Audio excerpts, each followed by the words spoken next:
Hi guys and welcome back. So today I'm going to share with you another one of my absolute favorite card tricks to perform to lay people. When you read about this trick, you don't really get how great reactions you can get from this trick, especially considering how easy it is. So we start with a shuffled and cut deck like this. And now I will ask you, my spectator, just give the cards a cut wherever you want. I will mark the cut just like that. I will soon look at the card you cut to, but it's not just any card. This is your special lucky card. I'll tell you what I mean in a little bit. Okay, so let's just take that card you looked at or cut to and place it here. We're not going to look at it yet, actually.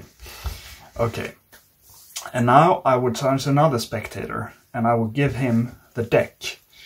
And now I would ask him to just think of a number, like to make it, not so we don't have to sit here all day. Let's say between 1 and 20. Let's say he thinks about the number 12. And then I would ask him to deal 12 cards like this. 1, 2, 3, 4, 5, 6, 7, 8, 9, 10, 11, 12. Just like that.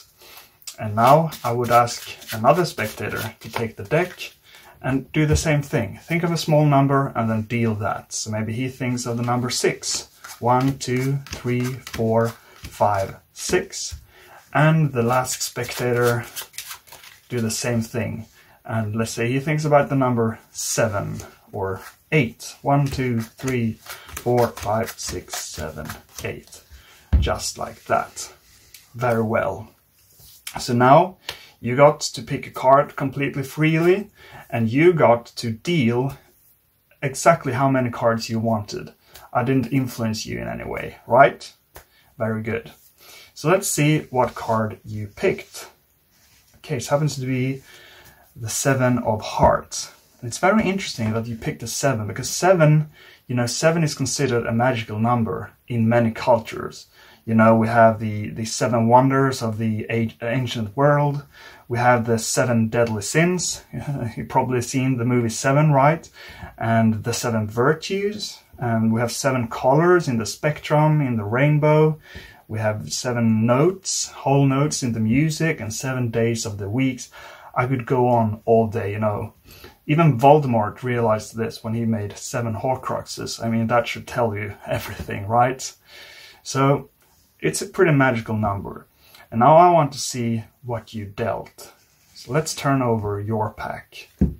So you dealt to a 7. And you dealt to a 7. And you dealt to the last 7. I mean, you can't question the power of the number 7 now, can you? Okay, let's see how that's done. Okay guys, I hope you liked that little performance, and as always, please leave a like and subscribe if you did. And also, please let me know in the comments what you think about the image quality of this video, because I'm trying another video app or filming app, because the last one I used, the built-in app, I felt the exposure switched back and forth throughout the video, and that was kind of annoying. But with this one, I feel it's a bit grainy, so I don't know what's best. So let me know what you think in the comments. So let's talk about this wonderful trick. I mean, as a magician, we sometimes get blind to what a good card trick is for lay people. Because we like when it's, when it seems very hard to do and all of that. But for lay people, they don't care about that. They just care about the effect, not really the method. So this is a very easy method, but a very strong effect because it happens in their hands in a way. They deal themselves. So this is a version of a trick from this book, Expert Card Technique, by Hugard and Braué, who also wrote the Card Magic. It's called The Seventh Sun, and it's on page 389. This is an easier version of this, and I think I read a similar version in Card College, the first volume. So I'm gonna teach you a version, not exactly as I did it in the performance, because the version I do in real life isn't that good on video. I mean, we do this to perform in real life, right?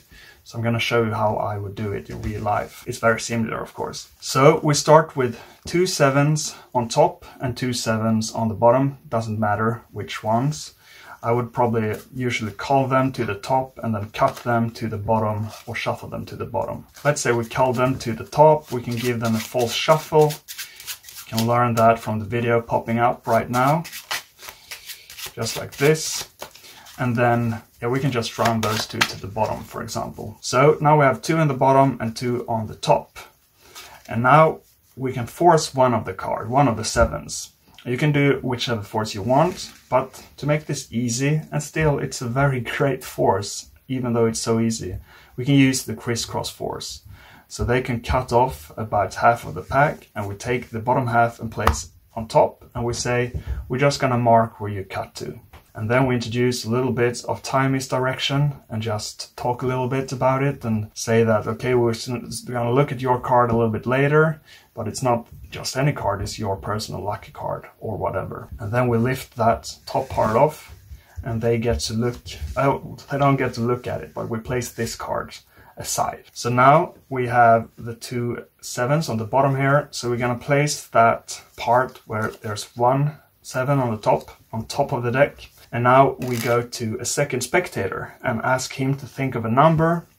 And, you know, they could think of any number basically. But, you know, let's say between 1 and 20. Let's say he thinks about the number 8. And of course, he deals the 7 and then so 1, 2, 3, 4, 5, 6, 7, 8. And now in the book, and I also do this sometimes with coins, usually with coins. But in the book they use matches. But now you can give him a little purse with coins and just ask him to place a coin onto his pile. And the reason you do that, the external reason, is that, you know, is to make sure that you can't, you know, alter something there. But as he does that, you got some misdirection to cut the bottom 7 to the top. And I just do this very casually. I get a break, you can buckle that a little bit with your index finger. I get a break and then I do a double undercut to cut that to the top. So I first swing cut about half the cards to the bottom, maintaining that break. And then I cut about half of the cards below the break, still maintaining the break. And then the other half, just like that. And you just do this very casually, and it doesn't matter if they see it, because it just looks like you're casually cutting the cards, which you are. Most people won't even realize you've done anything to the cards because, well, you have all this misdirection over here. And now you go to the second spectator, and once again he can think of a number, maybe 5, so 1, 2, 3, 4, 5, and of course he deals that 7 that you just put on the top. And then the same thing, he gets the coins and he puts 1 on top. And as you do that, you cut that 7 to the top in the same way. And the reason I like to just cut it casually is just that it seems like they won't even remember that you're doing anything to the cards, really. And if you were to shuffle the cards, which I did in the presentation because, well, it looks better on camera, I think, and we didn't have all of that misdirection on camera, obviously, then you draw a lot more attention to yourself. So I like to just casually cut them. So we cut that 7 to the top, and he can think of whatever number he wants, just like that.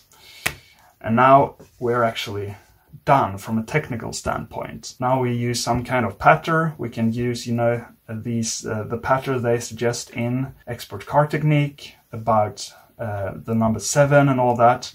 You could of course do this with whatever 4 of a kind you want, but you'd have to change the pattern, obviously. So now you ask the first spectator to turn that card over, and it's a 7, and then you go however you want, but in the end they all turn their packs over just like this.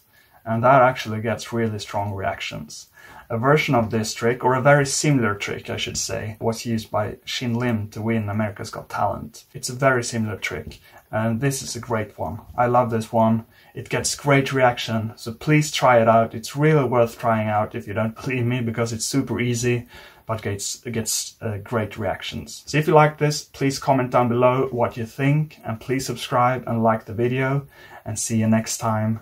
Bye bye.